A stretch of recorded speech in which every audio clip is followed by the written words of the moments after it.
Digital Fourten Productions proudly presents the What's the Scuttlebutt podcast with your hosts Don Abernathy and Jeff Copsetta. Eugene Sledge came, whenever we came back off of New Britain to Pavuvu, Sledge was there, come in as a replacement, and he was assigned to my squad. And I knew that he'd had a little bit of college, but he was just a green kid like I was whenever I first got there.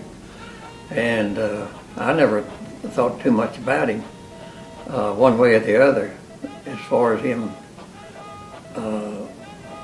where he was a good Marine or where he wasn't a good Marine. He went through all the training and everything that we went through. And then we went on into Peleliu, and whenever we hit Peleliu, Sledge always did what I told him to do or asked him to do, and never hesitated.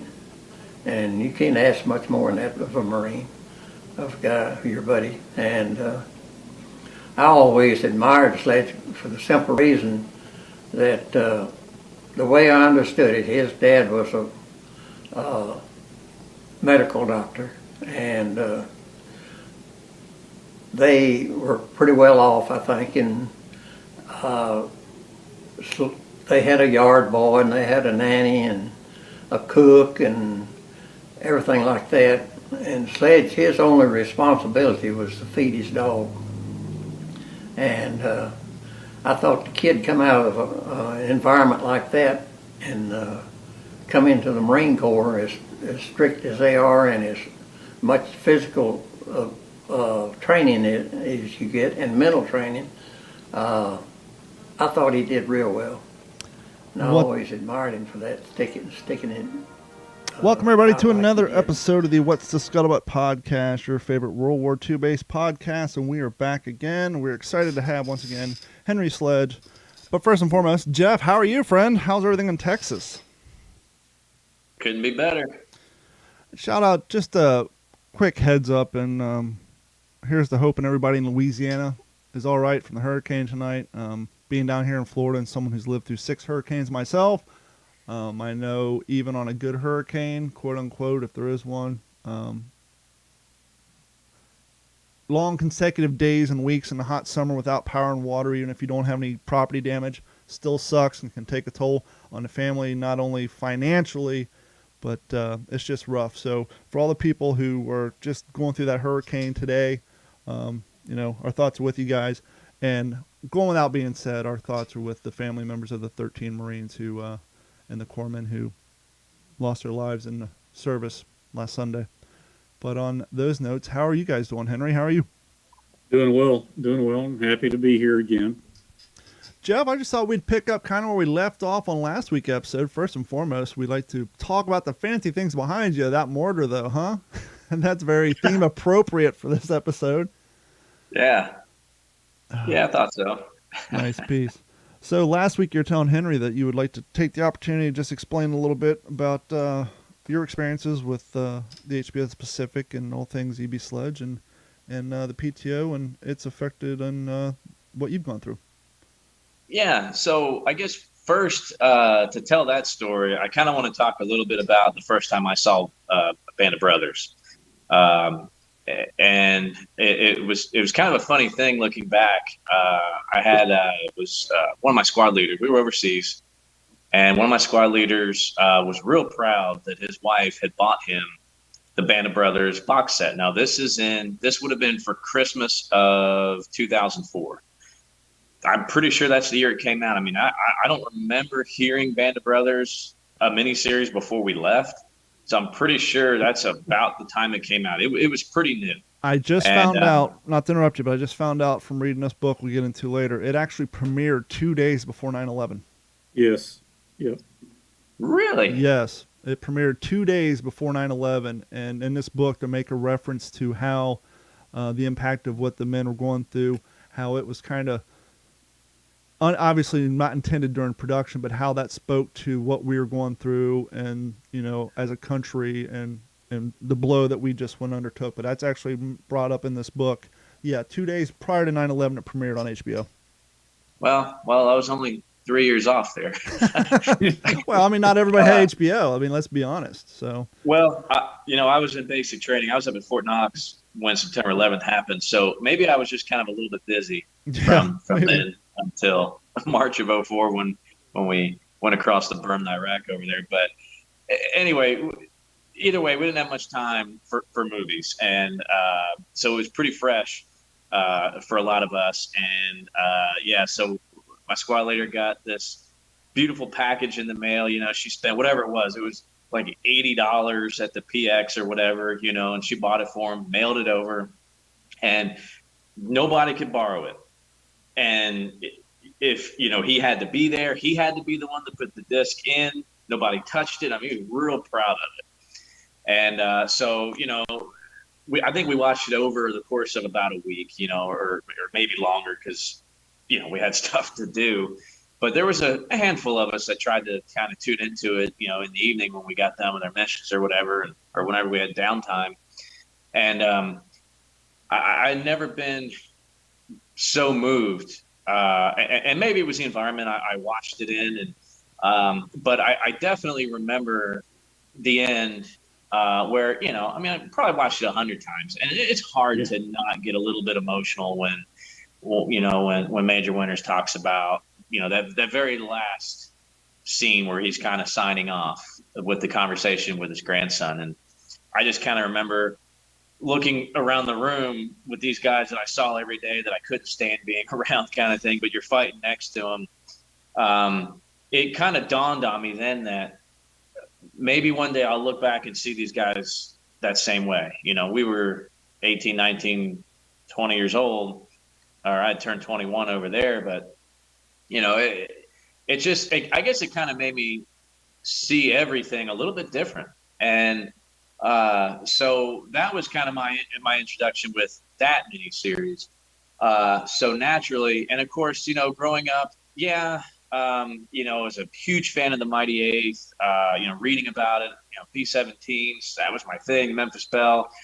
But there was always kind of a soft spot. There was kind of this weird enigma about the Pacific that as a boy, it was just so hard to grasp the tiny little specks that were the islands that we invaded, and the vastness of what these fleet carriers were responsible for with Dauntlesses and Hellcats. And it was overwhelming to me as a kid. And the model airplanes, for example, finding that right model airplane to build for the Pacific. And I still do that kind of stuff. But I don't know, there was something about it. There was something different about the environment in the Pacific than there was to me for the boys over in Europe. And I don't know what it is. They're just, I don't know. I can't explain it. It was grittier, maybe. I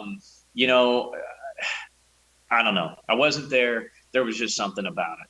So when I picked up a book, I'm always reading. Don knows this, always reading. And I think it was 2012, 2013, somewhere in there. And I'm not exactly sure when the Pacific debuted. I don't know when that debuted. What was that, sir? 2010. Okay, well, I certainly didn't see it when it was new, because I do remember, I'm pretty sure my daughter was born, and she was born in 11. But anyway, I got a real bad case of pneumonia. I was hospitalized with pneumonia. I was physically picked up out of my bed and taken to the emergency room. And I remember being told in the emergency room, "Oh, you have some, time to take because you're going to be sick for a while." And I said, "Yeah, as a matter of fact, I'm going down to the coast tomorrow morning." And they're like, "Yeah, no, you're not." Like, yeah, actually.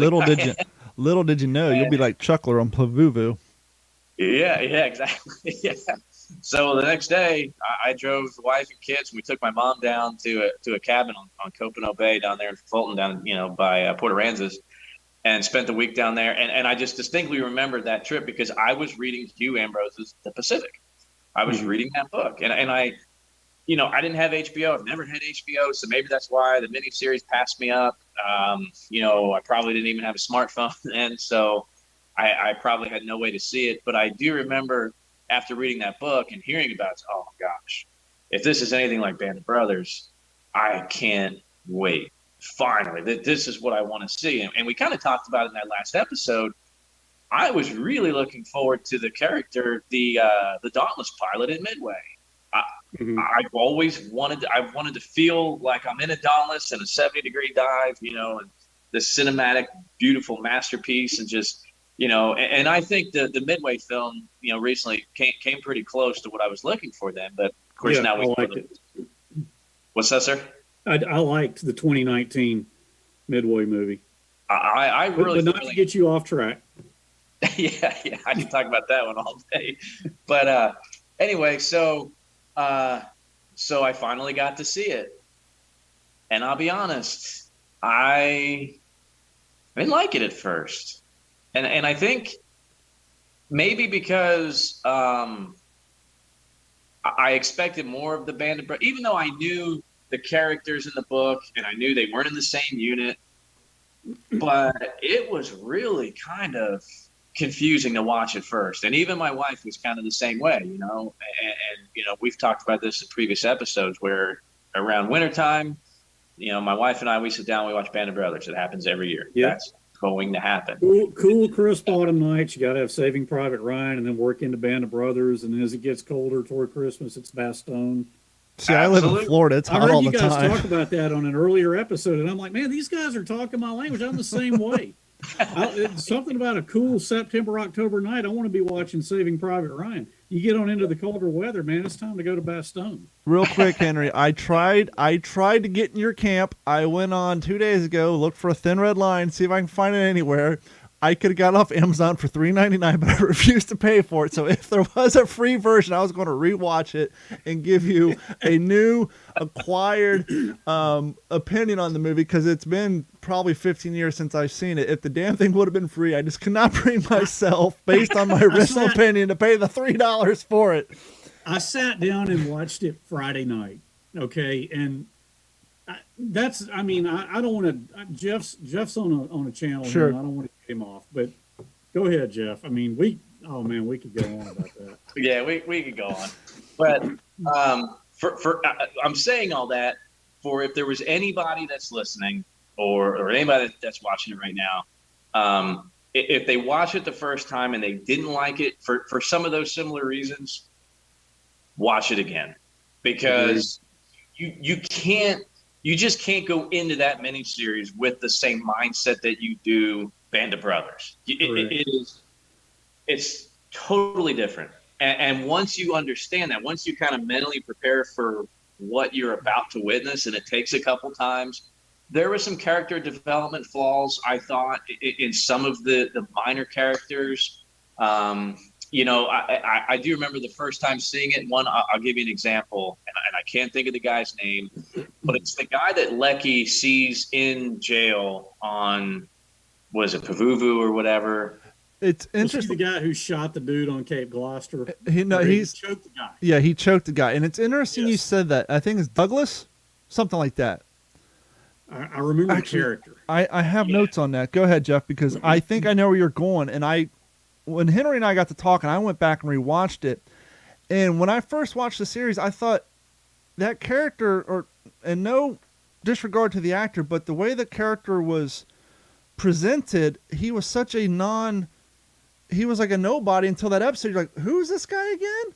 And It wasn't until like my 17th rewatching last week that I see that you see him everywhere. You see, and not only that, but you hear where, like, in post-production, they'll put his name in there, almost as if they realized when they got to the end that, oh shit, this guy wasn't around enough that it meant as much as it should have.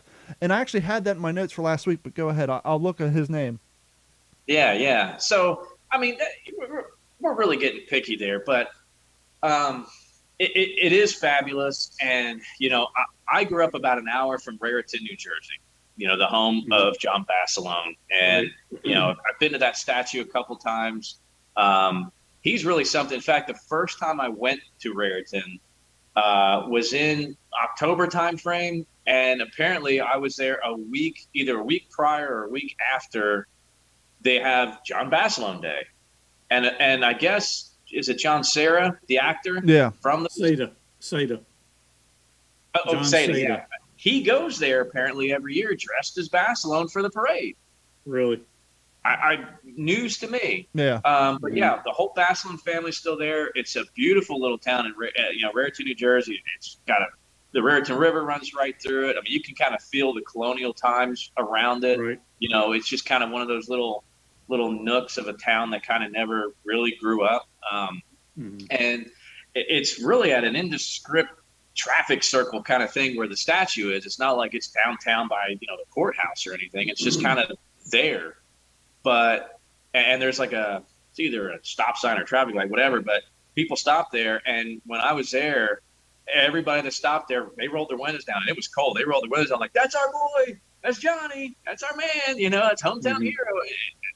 Great, and I think probably, my opinion, the Pacific miniseries may have something to do with that. Yeah, they knew he was there. They saw the statue, but I'm curious. I have a feeling that exposure kind of reopened that stuff, and that's the biggest thing to me with the Pacific. They really, I think they shed a lot of light on the Pacific campaign in general, because let's face it, when you crack open a history book, it's Pearl Harbor, Iwo Jima, atom bomb. That's the Pacific pretty much in the history books today. And nobody's heard of it. And we see that when regular non-World War II people find out the D-Day was a generic term used for the beginning of every single operation, not just Normandy, France. People just assume D-Day, and I get it, but to your point, people who don't research it, the Pacific and the Band of Brothers both did a fantastic job on making people who deserve accolades finally get those accolades and knowledge. And the other thing too about the Pacific and the John Basselin stuff, it kind of goes to show you how things have changed substantially. I'm 43. I still feel like a young fella. I know, Jeff, you're in your late 30s? Mm-hmm. Lena was 33 when she became a widow. Mm-hmm. Never remarried. To me, that's astonishing. She was so young, had so much of her life, and she was just like, that's it. I'm going to be Mrs. Basselin the rest of my life, and I'm going to mourn the rest of my life. And to me, that just, and itself kind of seems a little tragic, but it also says something about love and family, at least in that time. But it's like, damn, she's only 33. Now, when I'm 23, oh wow, she was old, but now I'm 40. Like, fuck, she was only 33, and that was it for her. And that just seems so tragic. Jeff, to your point, I mean, again, going back to conversations with Bruce McKenna, okay? Bruce was one of the main creators of Band of Brothers. He was instrumental with the Pacific, as I believe I went into some last week. But he knew how much I loved Band of Brothers. And, he told me, he said, now, Henry, I'm telling you, this thing's going to be different. And to not repeat what I might have said last week, one of the consultants for HBO on the Pacific was Richard Frank, who, Rich Frank is a very well-known PTO historian. He wrote, I think, the definitive book on Guadalcanal. I've met him several times. Okay. Yeah. Rich is a good friend of mine. He was a good friend of my dad's. I got to be really good friends with him during, 2009, 2010 when the Pacific was coming out. And I remember he and I talked on the phone several times, really, but one of our conversations before it premiered, he said, in Band of Brothers, you saw like the scope that they presented of Army operations. You saw majors and colonels and lieutenant colonels and generals. You saw kind of that whole rubric of command structure. And he said the Pacific is underneath the rim of the helmet. It is that individual perspective. And so that's why they explored things like my dad being haunted so much by his experience. And Robert Leckie. I mean, he had a harrowing time of it himself. I mean, and the Pacific explored that more than Band of Brothers did. Now, with 3 separate characters and 3 separate storylines, I read all the reviews. I read what people were saying because I was primed. I wanted to know what people thought because I wanted so desperately for people to like it. I wanted desperately to like it. But again, even though I had had been coached on what to not compare it to. I still compared it to Band of Brothers. How could you not? And so I'll be honest, and I told you guys this, I watched it when it came out, my wife and I did. And of course, I was so close to the story. There were things, like the damn thing with the 45 and all. Well, and there were other things. And I'm just like, why did they do this? Why did they do that? And I was really angry at first. And roll on a number of years to basically, now. And it's fortuitous the way things work out. But I've gotten involved in a couple of projects that have shown me that the Pacific had legs. It has legs. It stands up. I mean, and I think the people who are going to care about this kind of thing and who go back to Band of Brothers, go back to the Pacific, they have an awareness that, okay, these were two completely different projects. Okay. The goals of the Pacific were different from Band of Brothers. I was reading some random reviews on the internet, and one guy, just some nameless, faceless person who watched both and was addressing which one was better. And Jeff, he's probably around your age, just guessing from what he said. But he said, I grew up watching Band of Brothers, and then I watched the Pacific, and I went in the military. And I don't know where he served or anything, but he said, I went into the military expecting it to be like Band of Brothers. I came out of it realizing it was more like the Pacific. And that was kind of heavy, because what he was saying was, sure, I mean, there's the camaraderie and all that, but I mean, there's a lot of dark mental stuff that can happen to individuals too. And let me just say right off the bat, I was never in the military. Okay. So I can only imagine what people who were and had to be overseas, what they deal with. But certainly growing up, seeing my dad and how he wrestled with the demons that he wrestled with, and successfully, and conquered them. I saw the iron will and self-discipline that he had to have to not let all that get on top of him.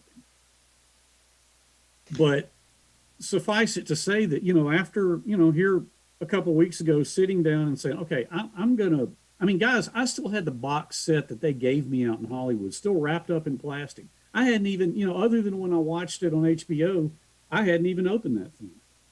So I cut the plastic off of it and sat down and said, okay, I'm going to introductions, interview, the whole bit.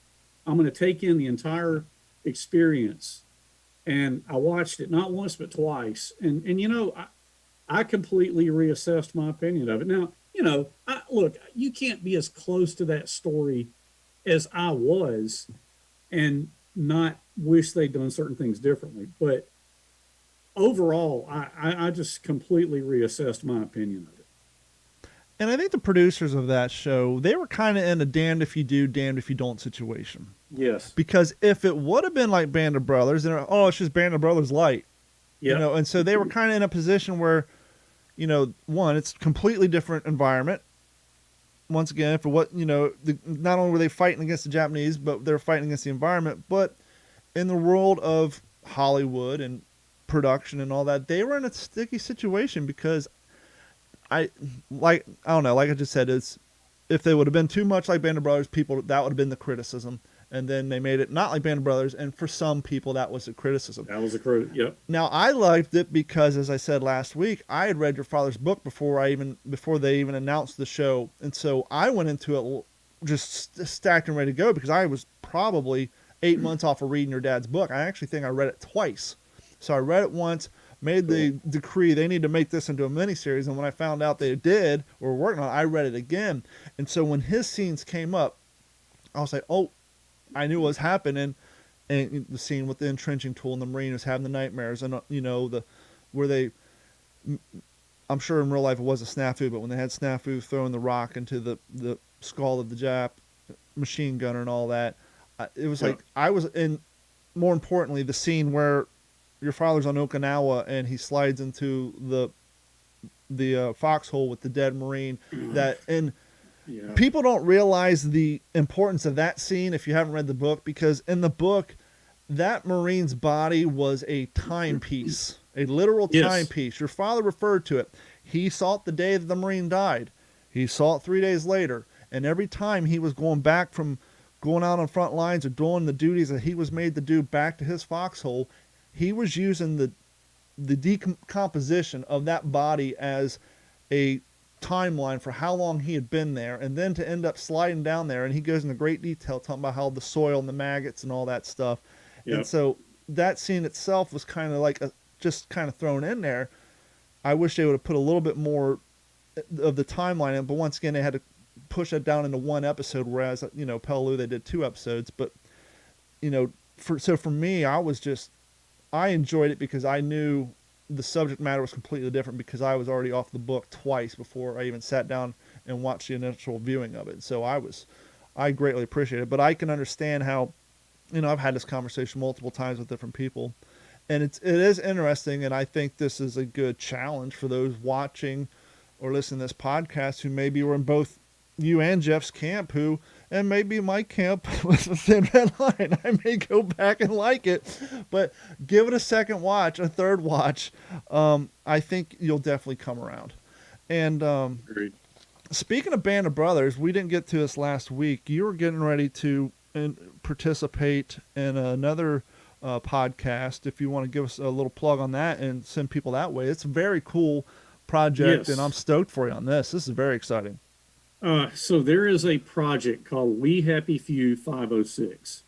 It involves 2 buddies of mine in the UK named Leighton Hughes, and then an actor from Band of Brothers who played Floyd Talbot. His name is Matthew Leach.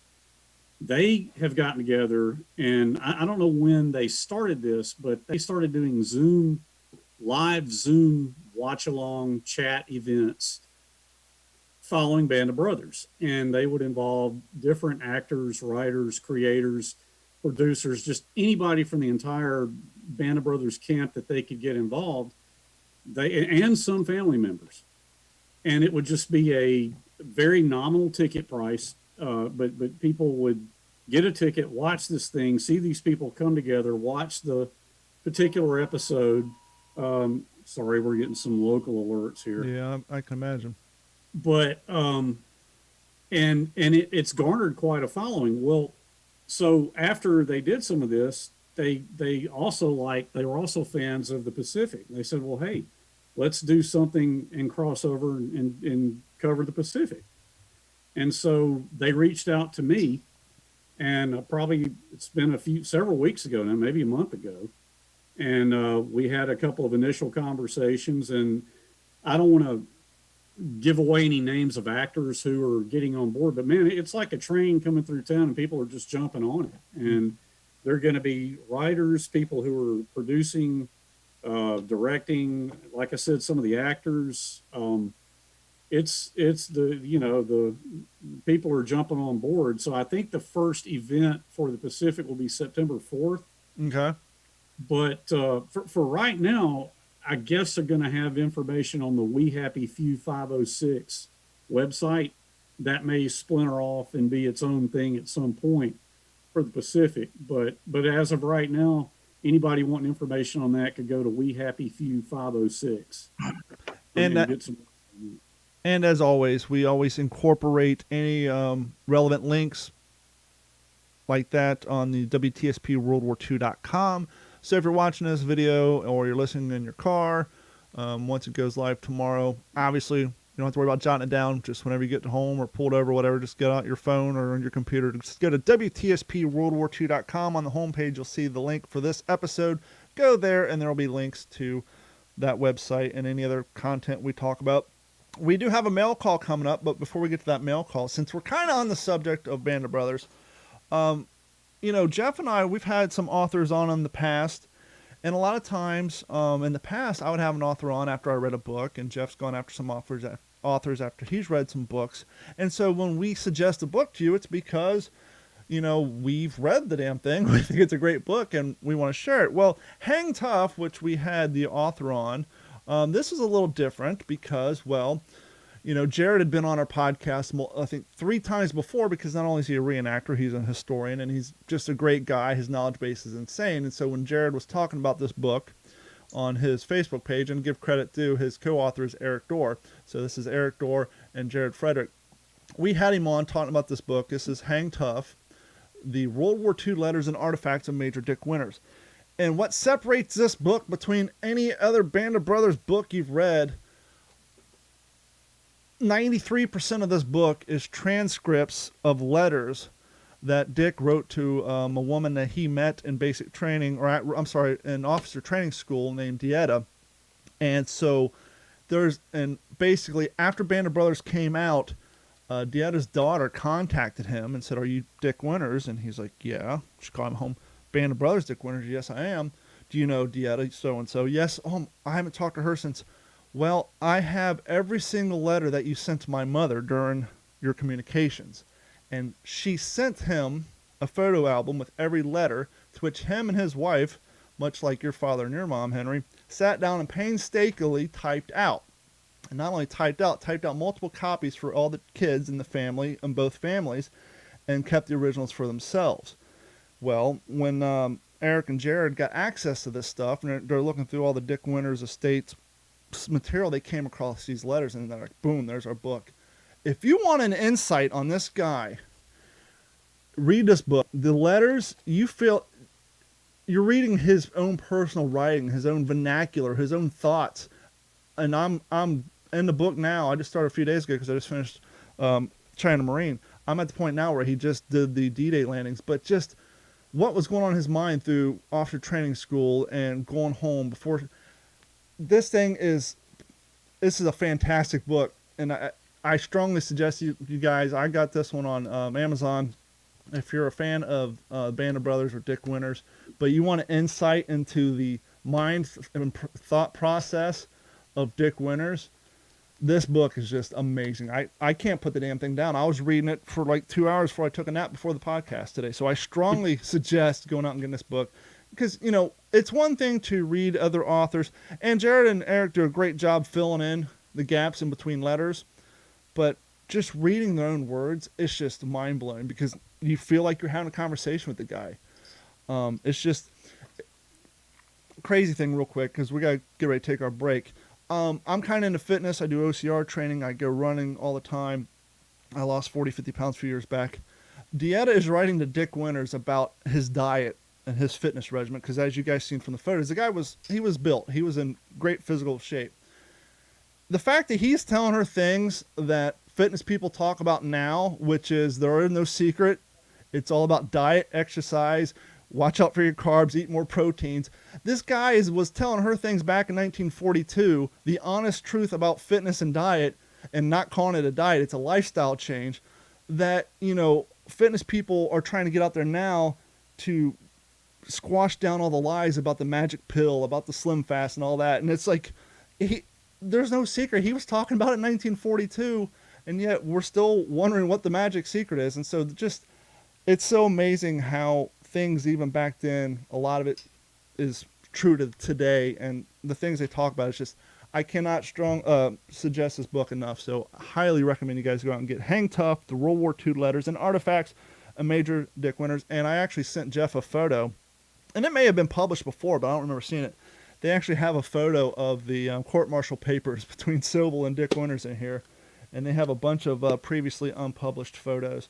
There's a photo of Winters like laying out on his beach towel, like all modeling it up, and it's just like weird just to see him and Diet out horseback riding, and the fact that he would just wear his pants and his leggings around town when he was home on vacation.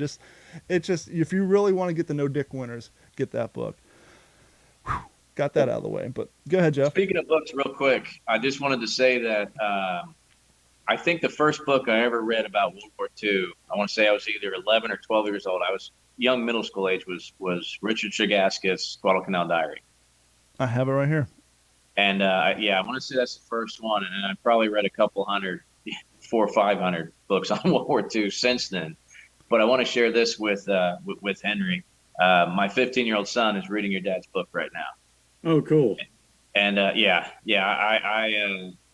blessed to have a son that he fits in as much as he needs to at school, but he doesn't fit in, in a lot of ways, and Sure. in good ways. Yeah, I get it. I know where you're going with this.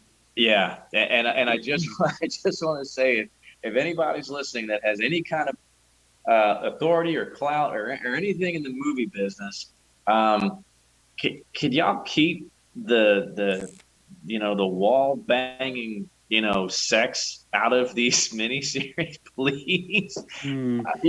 Well, it The isn't. language these kids, they hear it on the school bus, so I get it. But man, I've said this before on other videos and stuff that I've done on YouTube about this. I just, if I had one complaint, if I could ever meet Mr. Hanks or Mr. Spielberg, and it sounds like to me, I think I'd probably enjoy more time speaking with Mr. McKenna than probably those other two. But if you go back in some of those older movies like Battle of the Bulge, you could tear that movie Yeah. apart because look at those Tiger tanks / M47s or whatever they were, Yeah. American tanks. Who cares? Who cares? Because I grew up watching it as a little kid. My son grew up watching it as a little kid, and it doesn't have to be 100% accurate for people. Just to whet your appetite, you do the research. That's not, movies are meant to entertain. They're not documentaries for a reason. So as long as you expose, like, oh, Pearl Harbor, they had to put romance and this and that. Yeah, they had to put romance so you can take your girl to the freaking movie theater and she'll actually pay attention for part of it. Yeah. That's what it's about, or it's just a bunch of dudes watching Pearl Harbor together. Like, oh, this is cool. All right. You have to do that, but it exposes them to it. And, for good or for bad, and we can complain about movies like Pearl Harbor all we want, but, it's great reference for material for women like my wife. They're like, I need that nurse's outfit. Where did they get that stuff for the movie? Things like that.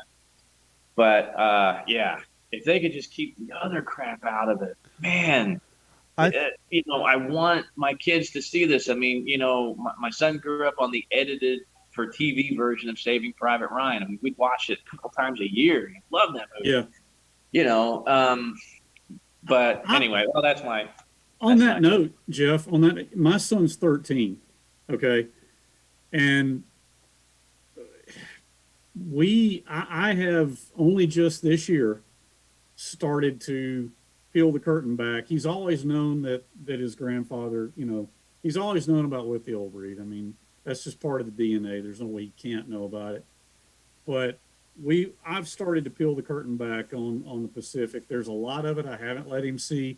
A lot of that Okinawa stuff is just, my God, it's disturbing, but the Peleliu landing, the Peleliu attacking across the airfield, I've let him watch that stuff, and F-bombs and all. And I mean, here's the thing. I mean, I could hear another parent say that and think, man, that's a bad call. But our son he's got a good head on his shoulders, and he and I talking. I'm like, Jack, I'm letting you watch this because it's telling a valuable story, but I don't approve of the language.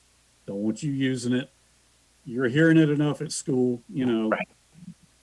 But I get where you're coming from, Jeff. I mean, I'm just glad that he's showing some interest in it.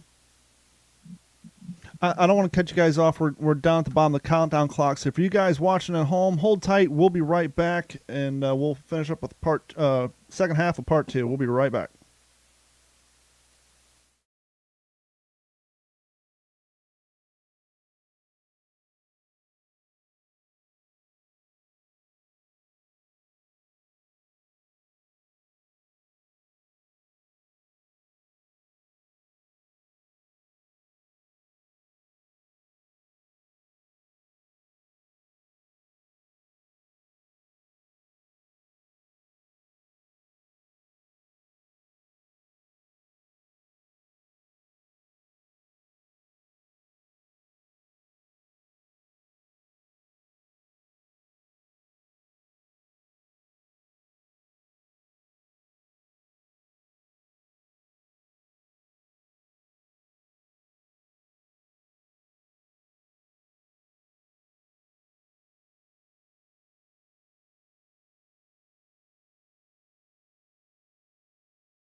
small local. And we are back.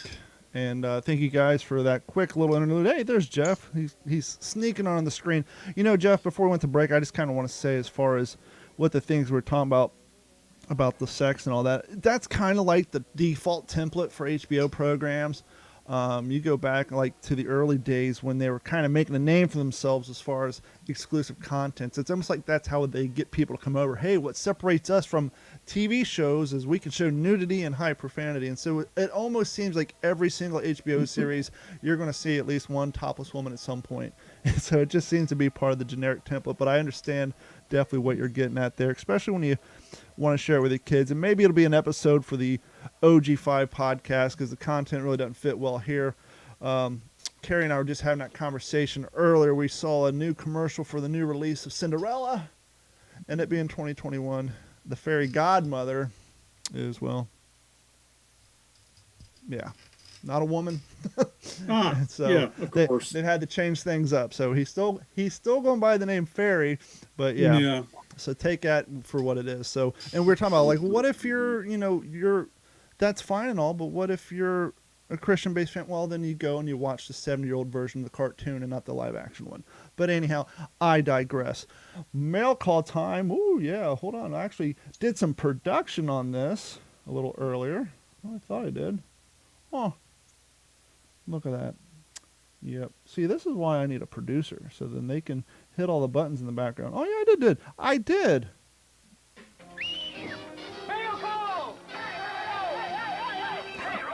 We asked you guys last week to send us some emails, some questions for Mr. Sledge, and you followed through.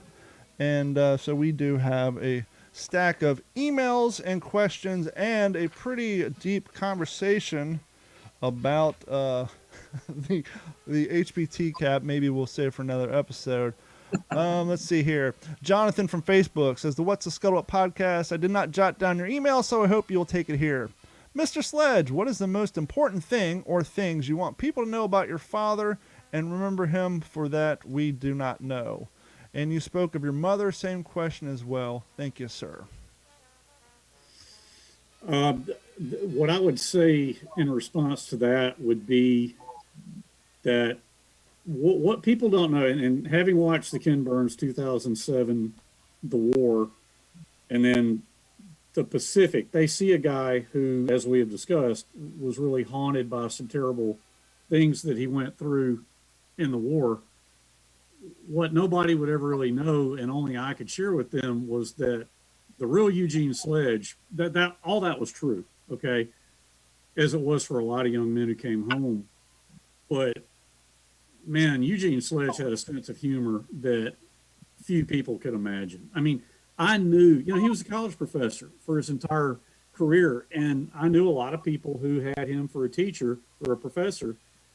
And I can remember people telling me, man, your dad is freaking hilarious. I mean, he keeps us in stitches. Now, he dropped the hammer on him. He dropped the proverbial sledgehammer on him academically. He was known for being extremely tough. But he had a great, highly defined and well-honed sense of humor. And, I think he had iron will and determination. I mean, the demons that he wrestled with he conquered them. And we had a happy family growing up. And he always encouraged my brother and me to read on our own, which we both have done always. With me, it's mostly World War II books. But my father encouraged that. He great sense of humor, iron will and determination. And those are things that maybe it was hard to convey, through the miniseries. And I'm not saying that they failed to. It's just it really maybe wasn't. Actually, I will say that there were intentions early on. They wanted to do a scene where, like, the Sledge character gets in the shower, he goes in to take a shower. They do like a fog over the lens. He gets out of the shower, 40 years later as a grown family man. And somehow they were going to work that in with being a professor and the fact that he wrote a book that was pretty famous. And I remember them telling us, well, we shot it and it just didn't work. We decided to not do it. But anyway, I hope I've answered the gentleman's question.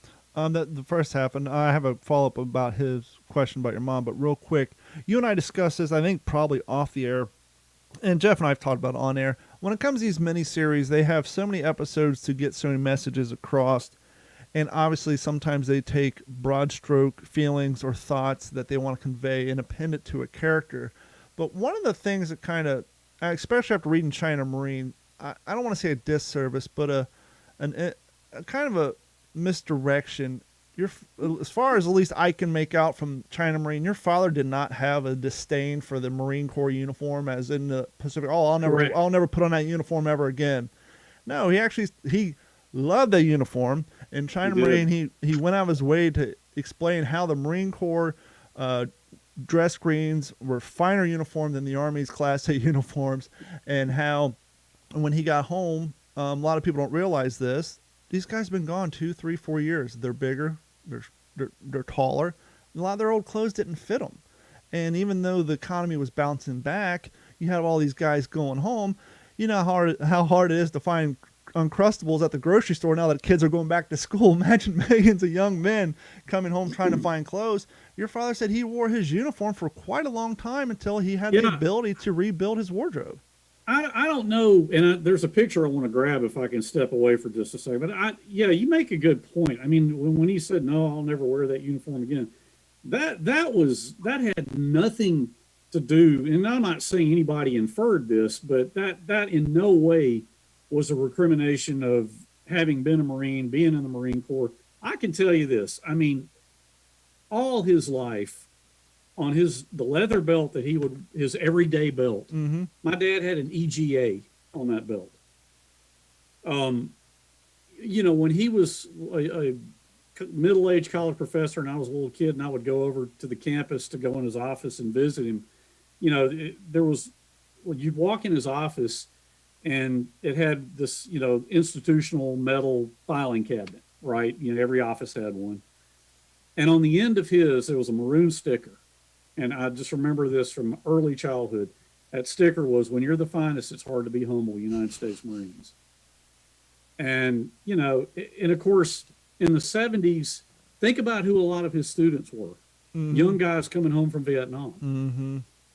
And they found a common ground with him, having been a combat Marine from World War II, that they didn't find with a lot of their other professors. And I got to know some really cool guys, when I was 8, 9 years old that had been in Vietnam, and in some cases had been through some heavy stuff. And they found something with my dad that they couldn't find with very many other people around the college campus. Yeah, especially during the political views of the war at that time. I mean, being on a college campus and the way a lot of his professors lean, I'm sure they saw your father's class as kind of being a sanctuary almost, because they can get away from those boisterous, loud feelings that people were happily sharing back then about how they felt about people who fought in combat. So I'm sure, your father probably didn't have to say anything. Just being in that room and not hearing the crap that they probably hear 18 hours a day was just a nice sanctuary. Certainly. Real quick, part 2 of his thing, and I wanted to ask you this last week. He asked, and he spoke of your mother, same question as well. Did your mother? What did she do during this time? Did she? What was her life like? While obviously she didn't know your father at the time, but during World War II, what was things during like World for her? War II, well, my mother, I've seen pictures of her when she was a young lady, and she was quite attractive. She was in Mobile. She came from a large family, several brothers and one sister and several brothers. But she didn't meet my dad until 1951, 52. But she grew up she was originally from Fort Walton Beach, Florida. Fort Walton, Florida. But she, grew up in Mobile, and still very much in formative years for her during the World War II time. You mentioned you want to step away and present something. So if you want to do Oh. that now, I'll just get the promos out of the way. And so while you do that, Okay. I'll just fill some space. As always, this episode of the What's the Scuttlebutt podcast is brought to you by our friends at Computers. Computers has been providing IT solutions for all Southwest Florida since 2004 and the rest of the world, well, since probably about 2008. So even if you don't live in Southwest Florida and you have some computer issues, as long as your internet works, of course, they can help you. So give them a call at 239-283-1120. They'll send you to their website and log in your computer and assist you with your computer needs remotely. And if you do live in Southwest Florida, give them a call at 239-283-1120. And they can help you with desktop repair, laptop repair, screen replacements, camera installation, anything technical related, network expansion, Wi-Fi footprint expansions, anything of that nature. Give them a call at 239-283-1120. And as always, please head over to what'sthescuttlebutt.com or WTSPWorldWar2.com. Easier to remember unless you're me making up a brochure for this episode. Then you put in WTSP World War I, but that's another story for another time. Jeff texted me, why did you delete the banner? Because I'm dumb and I misspelled it. And Photoshop doesn't have spell check. But anyhow, I promptly fixed it. But yeah, head over to WTSPWorldWar2.com. If you're on your cell phone, I think you may have to scroll down a little bit on the new site. Click on that Patreon link, sign up. It's $1 a month, and that will go a long way. Who knows? Maybe it'll even help us sort out our Zoom issues. And as always, if you want one of those sweet-ass shirts like Jeff's wearing, or you can't see mine because of the microphone, I actually have the old school WTSP with the camouflage Marine Corps helmet. You can pick these up over at our website. Use the promo code ILISTEN, and it'll basically cover your shipping cost. And that'll go to help. You know, that's not so much to help us monetarily, but more to get the word out, because word of mouth is huge. We won't go down to the trials and tribulations of Facebook not sharing our posts. That's another story for another time. But if you want to help get the word out, head over to WTSPWorldWar2.com. You can get the shirt Jeff's wearing. My personal favorite shirts, which I still got to do the breakfast. I love the K-Ration shirts. We got the supper and the lunch shirts. We got all kinds of shirts. So head over there and pick those up. And Henry is back. He's got another surprise for us. I was so excited to, I almost asked you, hey, can you open up your dad's haversack so I can see what your Boyd's written on the front of that? Because I'm such a dork. But what do you have to present us this week? Well, I'm just trying to throw a few things out there that you're not going to see from the miniseries. You mentioned pictures coming back or from not long after the war. Mm-hmm. If you can see that. Yep. That's my dad, not long after the war, just walking down the street in downtown Mobile. Yep. But that's just a quick shot there. This is just a quick photo of my grandfather, who had been a surgeon in World War I. Now, he was stateside, but he dealt with a lot of, now we would call them PTSD cases, but, they called it shell shock back then. But my grandfather with my dad and his brother, my Uncle Edward, who was a tank commander in 2nd Armored and was in Battle of the Bulge, by the way. What was his rank? Because I was watching the last episode and it looked like he almost had... He was a major at the end of the war. He had major... He had a hell of a story. I mean, my Uncle Edward was quite the hero. He had a Bronze Star, a Silver Star, and 3 Purple Hearts. Now, I just shuffled the deck real quick because you're talking about your grandfather, and one of our emails from a Keegan says, hey, Henry, loved last week's episode. Loved last week's episode. I guess this question may be a little out there, but he just, I guess, finished reading China Marine as well.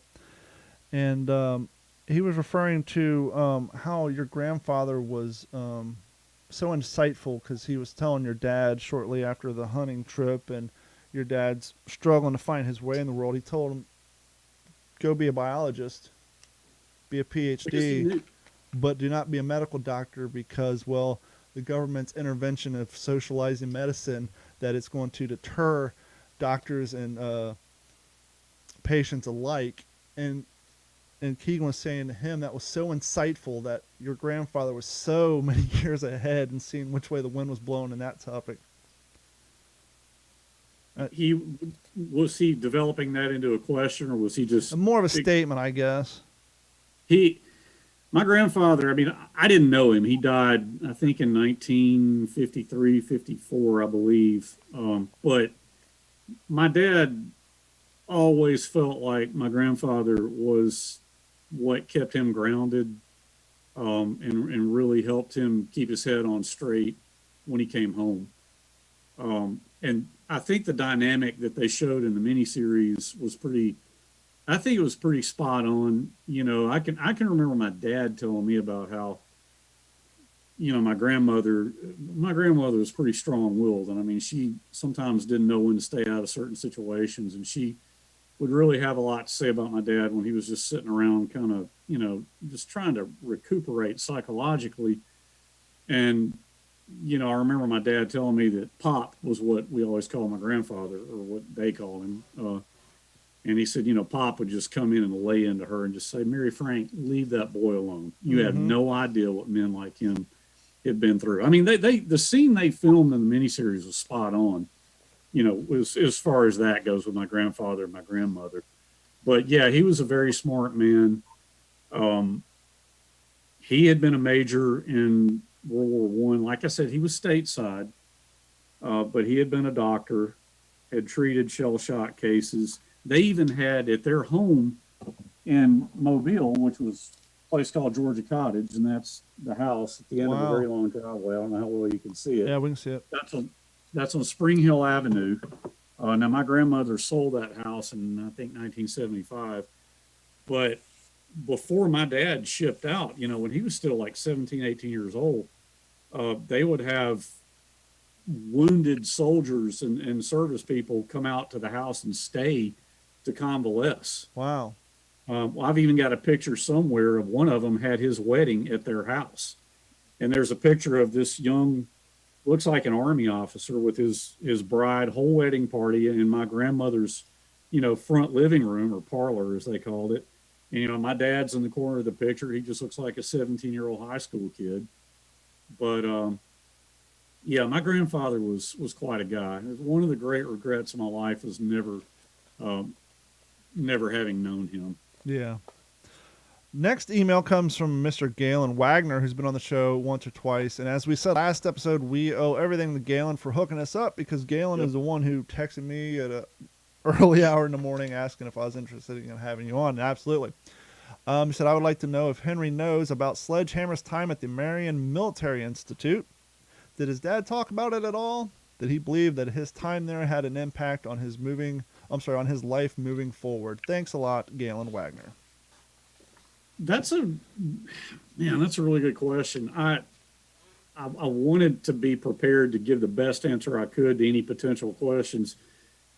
So to answer Galen's question, yes, he did talk about Marion Military Institute. I think he thought very highly of the institution and of his time there. We actually have a picture somewhere around here of him in his uniform when he was at MMI. Think he saw those as good years. I would have to talk to my mother, and I actually went over and saw her today, and we watched last week's episode on her iPad because she wanted to see it. That's awesome. She could probably give better insight on that, because I know he went to MMI. It's in his book, and in fact, I remember when they were filming the miniseries, they had reached out to Marion, and they thought they might do, some kind of tie-in there. They ended up not doing it. But yeah, I mean, he spoke of Marion many times when I was growing up. I think I will try to get more information on that. My mom would have a better perspective on it. I'm still blown away that Mrs. Sledgehammer knows who Jeff and I are now. Well, no, she does. I mean, we were talking, Don and Jeff, and we got to talking about the miniseries, and, she agrees with me that Sledgehammer was probably tougher than the way they portrayed him. But like the scene where they go hunting at the end. Yeah. Okay. In part 10. You just read China Marine, so they have Joe Mazzello just fold up and start crying like he couldn't even do it. Nope. The reality of it was, I mean, he shot 10 birds with 10 shots. Yeah, because my grandfather comes back and he's sitting on the running board of the car. Oh, are you okay? Yeah, Dad. I just 10 for 10. I can't do it anymore. Yeah. And Henry's connection's breaking up. On why it buffers out and comes back, I'll just let everybody know. Eugene used an old shotgun, and his grandfather's friends would say, you need to get a newer one. The fact that you're using a shotgun is basically a center break 1-round shotgun. And so Eugene and his father would kind of play this knowing game that he thought it was unsportsman that these guys were just going out there plow, plow, plow, and so he would line up a shot and he would only squeeze off the one. And so for him and his dad, to him it was how many buckshots did I use? And so, as Henry just said before his internet cracked up, he actually went out, shot 10, only used 10 rounds, and it was when he saw the life leaving, as he greatly describes in China Marine, the brown eye of that dove. That's when he went back and said, I can't do this anymore. But as Henry's going to tell you right now, that was not his last hunting excursion. He went out on one more. I don't know if we talked about this, Don. Do you have me okay? You got a good signal? No, you're good now. Okay. I do remember him telling me, because I briefly got into deer hunting back when I was in my 20s, and I was more into just going out in the woods and shooting a gun at throwing a stick in the river and shooting at that. I enjoyed that more than hunting.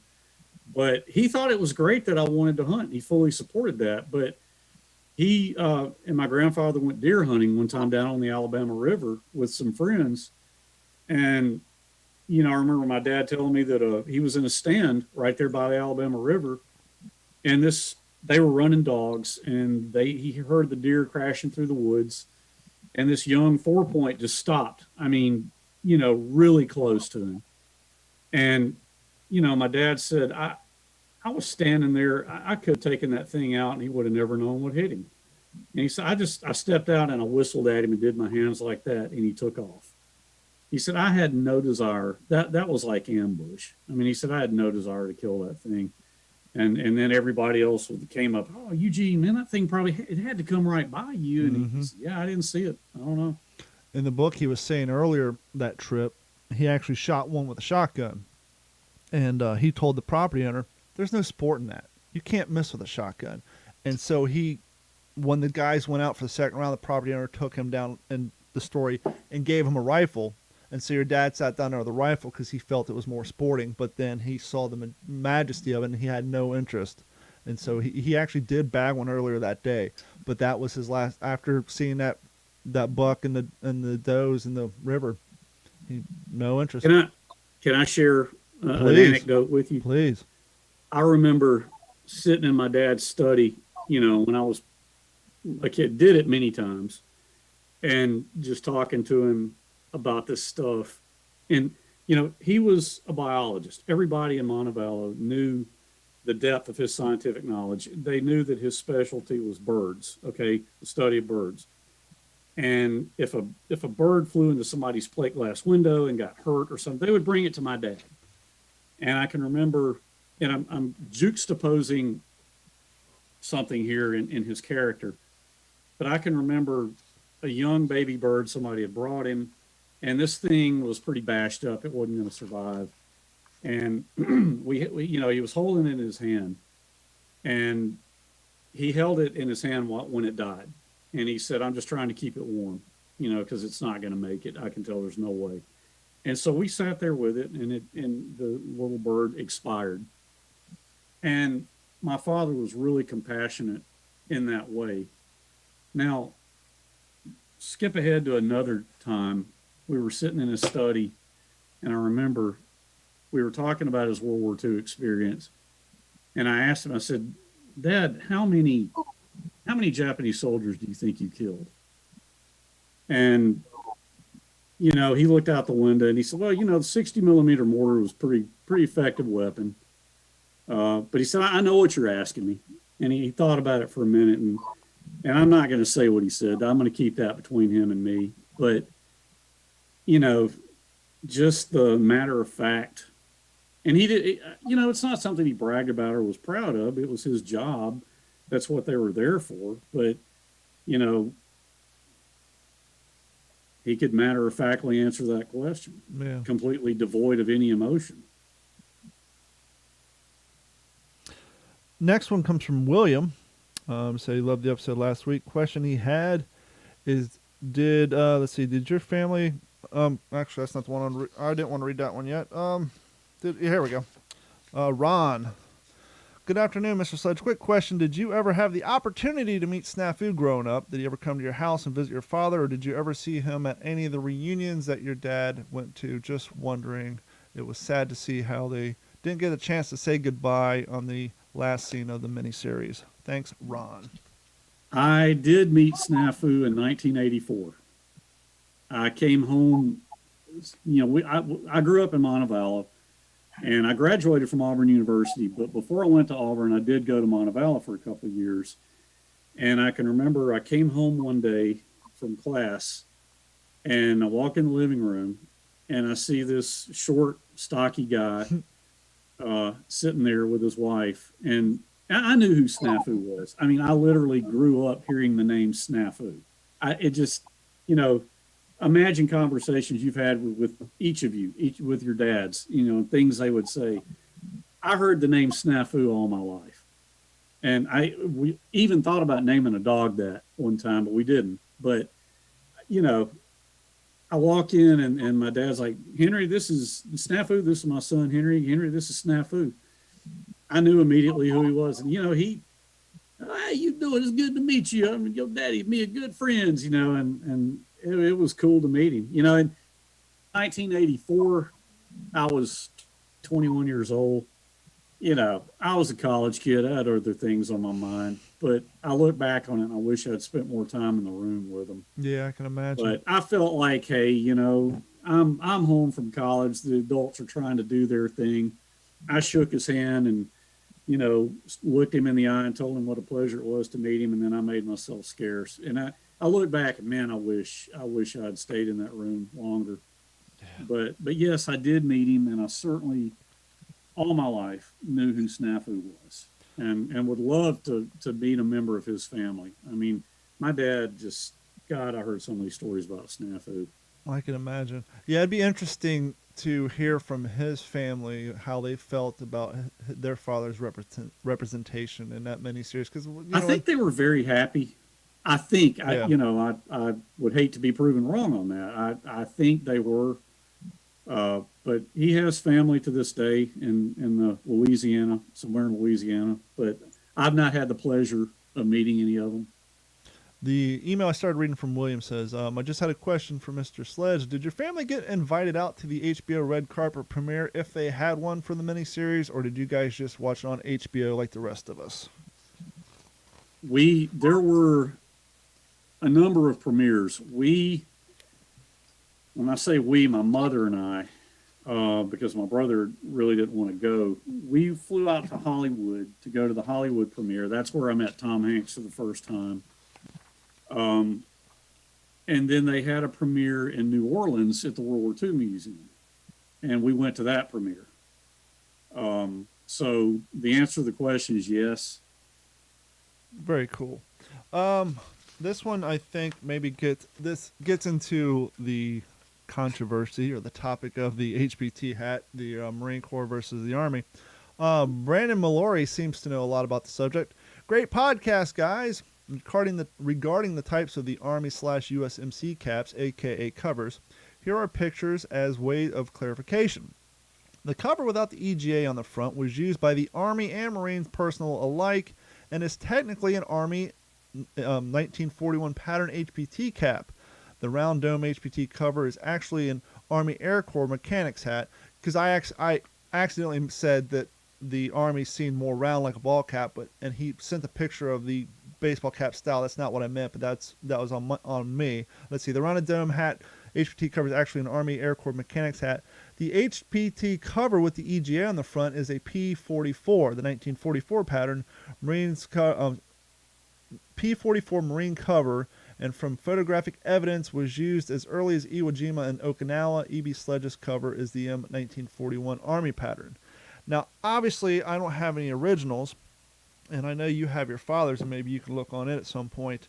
To me, you can't really look at the color, because the color, to me, I always just thought that the Marine Corps one was made from the same material as their sage green uniforms, but I guess not. Obviously, mine's sweatier, and of course, these are from two different manufacturers, but I just assumed that they all had a shorter bill, whereas the Army has a longer bill. But if you look at on yours, now this may be something they change when they start putting the EGA on it. The seam is not in the front. The one is your father's. Is there a stitching seam, dead nuts in the center? Yes. So it was more similar to the Army, whereas in the later year they offset it so they could put the silk screen on there, because on the P-44s, the stitching is actually not centered, it's offset. But I don't know, I guess I'm wrong, but so Jeff was right, they were the same. But to me, I mean, they I look, wasn't going to point that out or anything. no, I thought I'm the first one to admit I was wrong, and maybe it's the manufacturers who make the reproductions that make them out of the same material as the P-41s, but I just assumed that they were Marine Corps hats made from the same HBT sage green as the P-41 uniforms. Apparently not. Apparently in real life they would have been closer to this color, made from, I guess. Wasn't the HBT weave different from on the Army versus the Marine? Yes, that's why it was referred to as herringbone twill, and you can really see it on some of those episodes in HD. You can see that herringbone pattern. If you think of herringbone like the gold necklaces, they almost look like up and down chevrons. And so when you look at a new one, you can definitely see the herringbone, and they were technically sage green, whereas the Armies were OD5 or OD7, whatever the OD number code was. And so technically there was a difference in color. But we are getting ready to wrap up this week's show. I want to thank everybody else. Here's one more from Steve. Let's see here. In China Marine, your father referred to a friend of his that he shared a foxhole with throughout Okinawa, throughout Okinawa, and this friend suffered from alcoholism while serving in China. He referred to him as Pete. He said that Pete got so much trouble from being drunk and assaulting MPs that he was in the brig when the rest of them were getting sent home. Did your father ever reveal to you who Pete actually was? That was in China Marine. Yeah, he makes it known that Pete was not his name. He was obviously protecting his identity. That is a good question. I got to reread China Marine. It's been a long time since I've read it. It's possible that my dad and I talked about that. I will tell you this, and I'm sorry I can't give a better answer to that question.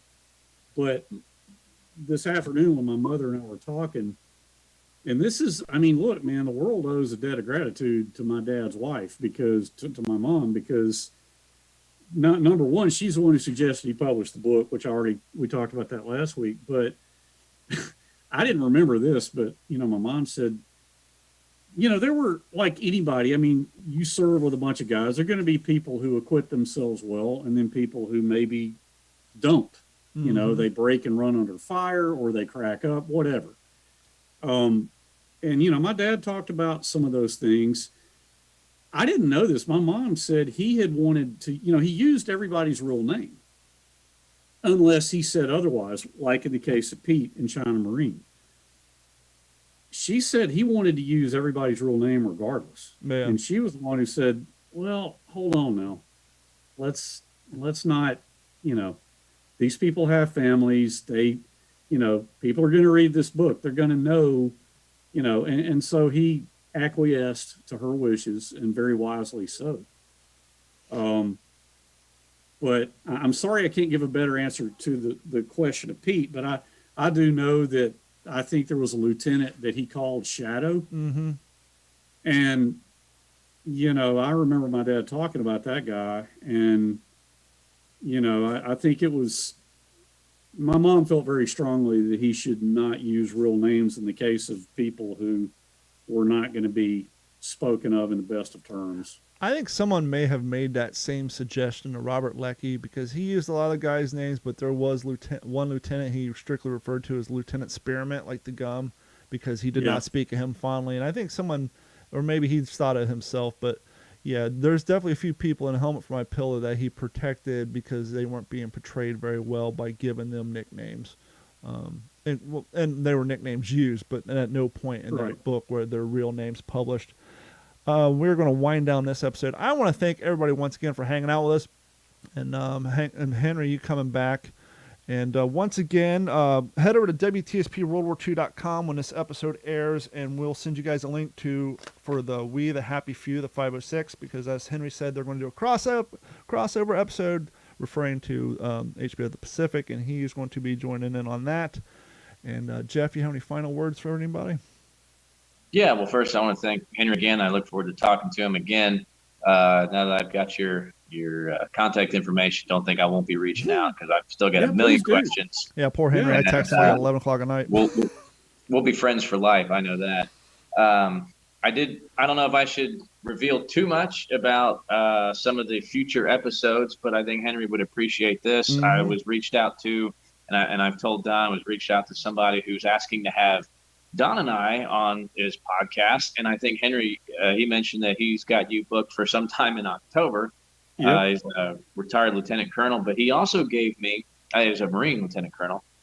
He also gave me the contact information, and I've since messaged this gentleman who apparently worked for Mr. Dale Dye on the Pacific as, I guess, one of the guys that ran the boot camp for the actors, and reached out to him and sounded he said he'd be honored to be on What's the Scuttlebutt with us. So that's pretty exciting stuff coming up much later. But my final thought is, Henry, again, thanks for everything that you've shared with us. And I look forward to growing our relationship. And I hope to really meet you one day. And please give your best to your mother. Yes, please. Yeah, I will. For both of us.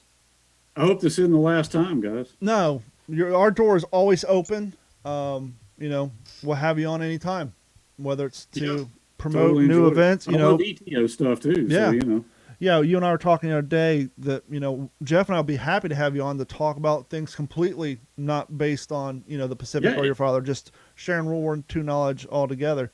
But yes, I'd love it.